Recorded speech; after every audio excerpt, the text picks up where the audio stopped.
Why are the tribulation saints to pray about the Sabbath day flight?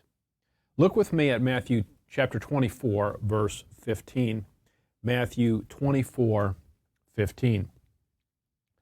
When ye therefore shall see the abomination of desolation, spoken of by Daniel the prophet, stand in the holy place, whoso readeth, let him understand. Then let them which be in Judea flee into the mountains. So when the abomination of desolation is set up, those that are in Judea should flee into the mountains. Notice verse 20, Matthew 24, verse 20.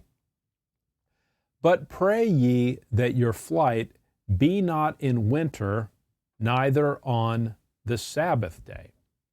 The question we want to take up is, why are the trib saints to pray that their flight not be on the Sabbath day? I'll give you an outline of the 2 points we're going to cover. Number one, is the distance of the tribulation saints' flight limited by the Sabbath day? 2, the real reason the tribulation saints should pray that their flight not be on the Sabbath day. So let's look at question number one. Is the distance of the tribulation saints' flight limited by the Sabbath day? Get Acts chapter 10, verse 28.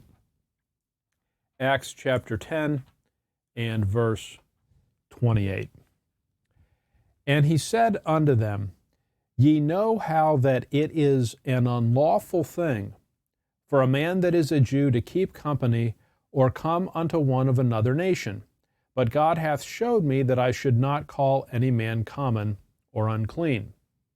Now what I want you to notice, as late as Acts 10, the Kingdom Church is following the Old Testament law. You can see something similar in Acts chapter 21, verse 20. Acts chapter 21 and verse 20. Acts 21, 20. And when they heard it, they glorified the Lord and said unto him, Thou seest, brother, how many thousands of Jews there are which believe, and they are all zealous of the law. What I want you to notice is that the tribulation saints, those members of the Kingdom Church that are alive during Daniel's 70th week, they will be observing the Old Testament law.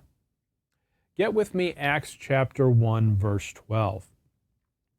What we're now going to look at is we're going to look at the length of a Sabbath day's journey in the Scriptures. So Acts chapter 1 and verse 12. Then returned they unto Jerusalem from the mount called Olivet, which is from Jerusalem a Sabbath day's journey.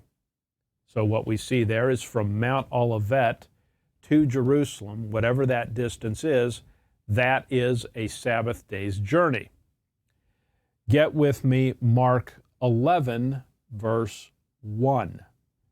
Mark chapter 11 and verse 1.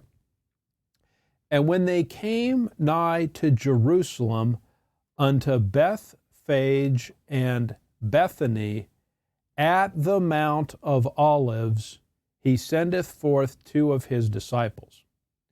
What I want you to notice there is Mark 11, verse 1 tells you that Bethany is at the Mount of Olives. Look with me at Luke 19, verse 29. Luke chapter 19 and verse 29. And it came to pass, when he was come nigh to Bethphage and Bethany, at the mount called the Mount of Olives, he sent two of his disciples. So what we saw there from two different verses is Bethany is at the Mount of Olives. Let's get one more verse. Get John chapter 11 and verse 18. John chapter 11 and verse 18. Now Bethany was nigh unto Jerusalem, about 15 furlongs off. So from Bethany to Jerusalem, it's 15 furlongs. So let's put everything we know together. So from Jerusalem to Olivet, it's a Sabbath day's journey. Olivet is the same thing as the Mount of Olives. So Jerusalem to Olivet is a Sabbath day's journey. We then saw that Bethany is located at the Mount of Olivet, and then we saw that from Bethany to Jerusalem is 15 furlongs. So what did we learn? A Sabbath day's journey is 15 furlongs. In other words, a Sabbath day's journey is 1.875 miles. A furlong is an eighth of a mile. So 15 furlongs is a mile and then 7/8 of a mile. In other words, it's 1.875 miles. So a Sabbath day's journey is a little bit under 2 miles. So now let's consider the question. Is the tribulation saints' flight, when the abomination of desolation is set up, is that flight limited by the restriction on a Sabbath day's journey? In other words, under the Old Testament law, on a Sabbath day, you shouldn't go on a long journey. There were only short distances that were permitted. What was permitted as a Sabbath day's journey was 1.875 miles, no more than that. So let's think through this just for a minute. If the Sabbath day limitation applied to the tribulation saints' flight, then many in Judea would not even be able to leave Judea because Judea's dimensions itself exceed 1.875 miles. In other words, if when the abomination of desolation is set up, and if it's set up on a Sabbath day, and the kingdom saints, the tribulation saints, they have to follow the Old Testament law, are they in a situation where they can't even flee Judea because they are limited by the 1.875 mile limitation? Here's what I think the answer is to that. Get with me Mark chapter 2, verse 27. And as a preface, I will say this. In fleeing from the abomination of desolation, a flight of unlimited distance is permitted on the Sabbath day. That's my assertion. Let's see if I can prove that. So look at Mark 2, verse 27. And he said unto them, the Sabbath was made for man, and not man for the Sabbath. Get Mark 3, verse 4. Mark chapter 3 and verse 4. And he saith unto them, is it lawful to do good on the Sabbath days, or to do evil, to save life, or to kill? But they held their peace. Get Luke 6, verse 9. Luke chapter 6 and verse 9. Then said Jesus unto them, I will ask you one thing. Is it lawful on the Sabbath days to do good or to do evil, to save life or to destroy it? Get Luke 14, verse 5. Luke chapter 14, verse 5. And answered them, saying, which of you shall have an ass or an ox fallen into a pit, and will not straightway pull him out on the Sabbath day? Now, what do all those verses on the Sabbath day mean? Well, Mark 2:27 says that the Sabbath is made for man, and not man for the Sabbath, meaning that the Sabbath was given for man to rest, but the Sabbath was not given in a way that it prevented man from doing things for the man's own good on the Sabbath. The reason we know that, Mark 3, verse 4 says this, is it lawful to do good on the Sabbath days or to do evil? Well, good is permitted. You shouldn't do evil, but you can do good. And then it says to save life or to kill. In other words, if you need to do something on the Sabbath day that is work, but you need to do it to save life, it's okay to do it. So for example, if you have an ass or an ox that falls into a pit on the Sabbath day, should you say, well, I'd like to save my ox's life, but it's a Sabbath day, and so I'm not going to do any work, and I'm just going to let the ox suffer? Well, that's not the scriptural approach. What you should do is you should do good on the Sabbath day. You should act to save life on the Sabbath day. That is why the Sabbath day's journey limitation would not apply to a tribulation saint who was fleeing the abomination of desolation on the Sabbath day. So let me give you an example. Let's make it really clear. Let's say you are an Old Testament Jew, you're under the Old Testament law, and someone is chasing you with a knife on the Sabbath day. So you run away, you flee from them, and you realize that you've just run the distance of a Sabbath day's journey. So you get to 1.875 miles. Should you stop running at that point?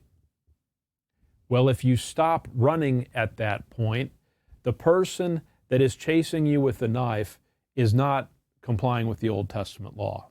In other words, they're trying to harm you. So if you turn around to him and you say, look, you need to stop chasing me. This is a Sabbath. On the Sabbath day, we can only walk so far. We've both walked the appropriate distance. You just need to cool, just calm down, and then we'll resume this on the following day. Well, if you did that, you would get stabbed. It would be totally ineffective because people that are would-be murderers are not concerned about the details of the Old Testament law, and they're not going to obey the rules of red light, green light, or children's games and say, okay, I have to stop and I can't move again until you say so. Well, the beast is not going to comply with the Old Testament law. All of this is to say the following. Is the Sabbath day's journey limitation something that controls the tribulation saints when they flee the abomination of desolation? And the answer is no, it's not. Even though they're under the Old Testament law, it's lawful to do good on the Sabbath day, and it is lawful and proper to flee the beast, to flee the abomination of desolation. So if that's the case, that brings us to the second question, or the second point, which is the real reason tribulation saints should pray that their flight not be on the Sabbath day. And it doesn't have anything to do with the length of the journey. Go back with me to Matthew 24, verse 20. Matthew 24, verse 20. And let's try to understand the real concern with the flight. Matthew 24, verse 20. But pray ye that your flight be not in the winter, neither on the Sabbath day. Well, why does the verse tell them to pray that their flight not be in winter? The obvious answer is it's harder to travel in winter, isn't it? It's colder, it can be snowier, travel is more difficult, it's just more challenging to travel in the winter. Well, that's why they're to pray that their flight not be in the winter. Why should they pray that their flight not be on the Sabbath day? And the answer to that, I think, is straightforward. What happens to people on the Sabbath day? Well, they're typically tired. Look with me at Exodus 35, verse 2. Exodus 35, verse 2. The reason for the existence of the Sabbath day is that after 6 days of work, man is typically exhausted, he's tired, and he needs the Sabbath to rest. Exodus 35, verse 2. 6 days shall work be done, but on the seventh day there shall be to you an holy day, a Sabbath of rest to the Lord. whosoever doeth work therein shall be put to death. So back to our original question, why are the tribulation saints to pray that their flight not be on the Sabbath day? It's not because of the limitation of the Sabbath day's journey. It's simply because fleeing on the Sabbath day would be harder, just as it would be harder to flee in winter, because travel would be harder. They should pray that their flight not be on the Sabbath day, because they'll already be exhausted and they will need to flee the abomination of desolation as quickly as they can. That's what we think is going on in the verse, but don't take our word for it. Search the scriptures, prove all things, hold fast to that which is good.